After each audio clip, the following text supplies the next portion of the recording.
दोस्तों नमस्कार। मैं गुड्डू हंस आज आपके सामने फिर आया हूँ अपने इस YouTube चैनल के माध्यम से एक आवाज़ फिर से। दोस्तों आज आपके सामने मैं एक बहुत ही इमोशनल स्टोरी लेके आया हूँ। हार्ट टचिंग स्टोरी, एक पिता के जज्बातों की स्टोरी की एक इमोशनल पिता की कहानी। क्या है दोस्तों, ये स्टोरी दिल को छू जाने वाली है। एक पिता के जज्बातों की कहानी। इस कहानी से आप लोगों को बहुत कुछ सीखने को मिलेगा। इस कहानी को मेरा बताने का मतलब ये था कि मैं पिता की भावनाओं को आप लोगों के साथ बहुत ही सुंदर स्टोरी में पिरोकर आप लोगों के साथ शेयर कर रहा हूँ। आपने माँ के बारे में तो बहुत सुना होगा, बहुत जगह पढ़ा भी होगा। माँ के लिए अच्छी अच्छी हिंदी कहानियाँ भी लिखी गई हैं, लेकिन पिता के बारे में बहुत ही कम लिखा गया है। तो दोस्तों, ये स्टोरी उन सभी फादर्स को समर्पित है जो अपने परिवार के लिए जी जान से काम करते हैं, खुद की इच्छाओं को मारकर अपने बच्चों के सपनों को पूरा करते हैं। दोस्तों, आज मैं आपको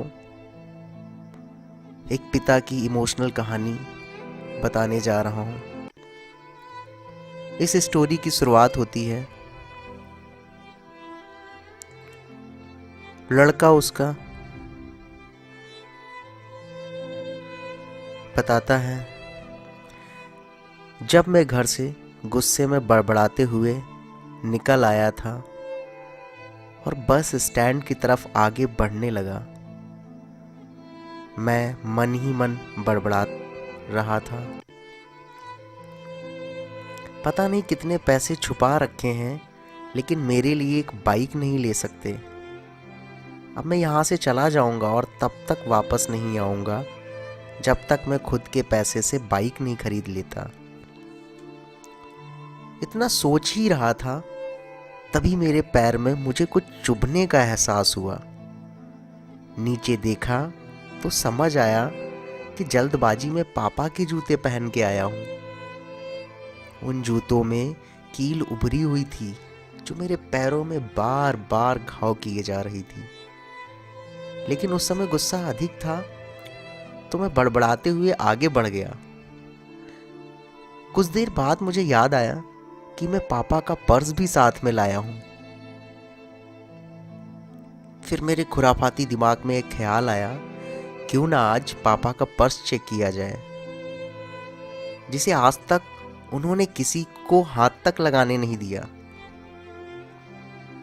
पता नहीं कौन सा खजाना छुपा है इस पर्स में जो किसी को हाथ तक नहीं लगाने देते हैं। जब मैंने पापा का वो पुराना पर्स खोलकर देखा तो उसमें पैसे तो नहीं मिले, लेकिन पैसों की जगह एक डायरी रखी हुई थी। तब मैंने सोचा, ओह, तो ये खजाना छुपा रखा है। मैं समझ रहा था कि यहाँ पापा ने लिखा होगा कि कितने पैसे लेने हैं और किसको कितने देने हैं, लेकिन मैं गलत था।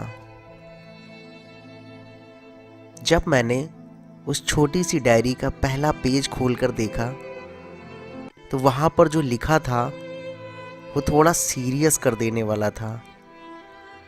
डायरी में जो लिखा था उसे पढ़ने के बाद मेरे चेहरे पर जो एक्सप्रेशन थे वो गायब हो चुके थे, क्योंकि डायरी में वैसा कुछ नहीं था जैसा मैंने सोच रखा था।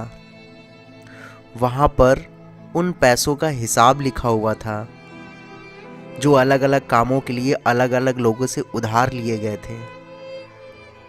उस लिस्ट में कंप्यूटर के नाम पर भी पैसे लिए गए थे।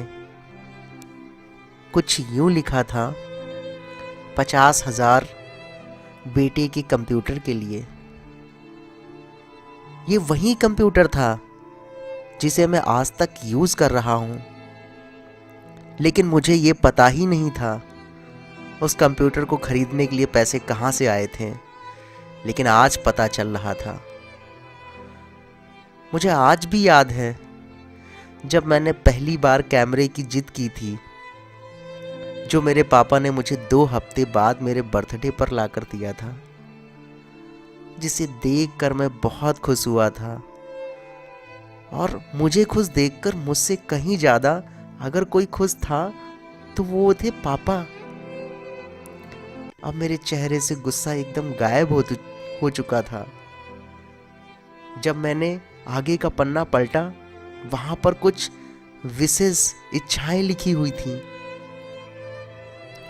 पहली जो विश लिखी थी, पहली जो इच्छा लिखी थी, उसमें लिखा हुआ था अच्छे जूते पहनना। ये बात मेरी को समझ में नहीं आई। तभी मेरा पाँव अचानक सड़क पर भरे हुए पानी पर जा पड़ा। तभी मेरे पाँव में कुछ गीलापन होने का एहसास हुआ।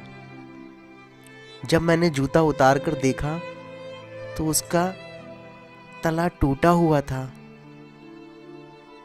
ये देखकर मुझे डायरी में लिखी बात याद आ गई। तभी मुझे माँ पापा की कही बातें याद आ रही थी कि कैसे माँ जब पापा से कहती थी अब तो जूते पुराने हो गए, नए ले लीजिए, तो पापा अक्सर ये कहकर टाल दिया करते थे जूते अभी और चलेंगे, अभी कुछ दिन पहले ही तो लिए थे। मुझे आज समझ आ रहा था कि कितने दिन और चलेंगे। साथ ही साथ ये भी समझ आ रहा था कि पापा पर्स को क्यों छुपा कर रखते थे। तभी उस डायरी को पढ़ते हुए बस स्टैंड पर पड़ी बेंच पर आकर बैठ गया। अब उस डायरी का आखिरी पन्ना बचा हुआ था। उस पन्ने को जब मैंने पलट कर देखा तो वहां कल की डेट लिखी हुई थी। तारीख के नीचे लिखा हुआ था 50,000 रुपये बाइक के लिए। बस इतना पढ़ा और दिमाग सन्न रह गया। अब मेरे मन में कोई सिकवा गिला नहीं बचा था। बस मेरी आंखों से आंसू चले जा रहे थे।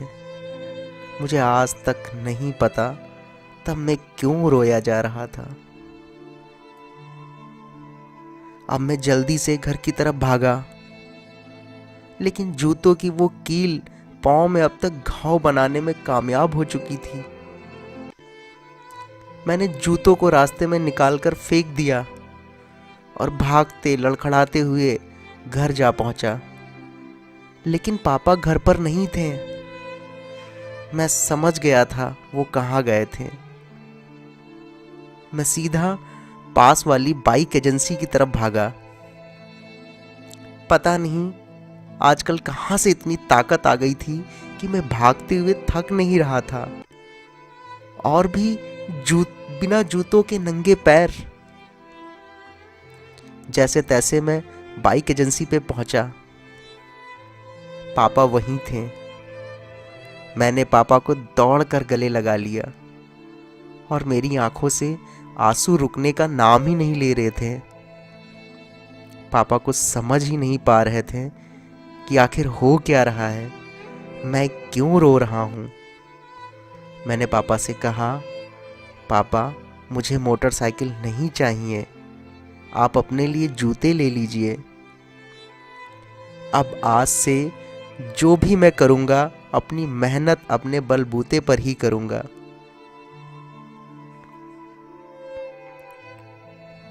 दोस्तों, बस इतनी सी ही थी ये कहानी।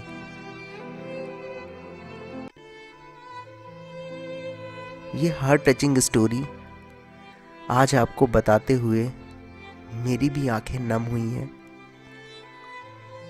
मैं आज आपसे कहना चाहूँगा, ठीक ऐसे ही होते हैं हमारे पिता। हम अक्सर देखते हैं कि हम अपनी माँ से हर बात शेयर करते हैं और माँ भी इसके बदले में हमें बहुत प्यार देती है। लेकिन एक शख्स ऐसा भी होता है जो हमें छुपकर प्यार करता है, वो होते हैं हमारे पिता। ये परिवार में एकमात्र ऐसा व्यक्ति होता है जो अपने बच्चों से उन्हें बिना जताए छिपकर प्यार करता है। खुद की इच्छाओं को मारकर बच्चों के लिए सपने देखता है और उनकी खुशी में ही खुश हो जाता है। मुझे नहीं पता कि आप अपने पेरेंट्स की इज्जत करते हो या नहीं, लेकिन अगर आपके पास पेरेंट्स हैं तो आप बहुत खुशनसीब हो, क्योंकि इस दुनिया में बहुत से लोगों को तो पेरेंट्स का प्यार भी नसीब नहीं होता है। लास्ट में मैं यही कहना चाहूँगा कि माँ बाप की भावनाओं का सम्मान करें, उन्हें कभी कष्ट ना दें। दोस्तों, अगर ये हमारा वीडियो पसंद आया हो तो प्लीज़ इसे लाइक करें, सब्सक्राइब करें और शेयर करना बिल्कुल भी मत भूलें। दोस्तों, मिलते हैं एक नए वीडियो के साथ। धन्यवाद।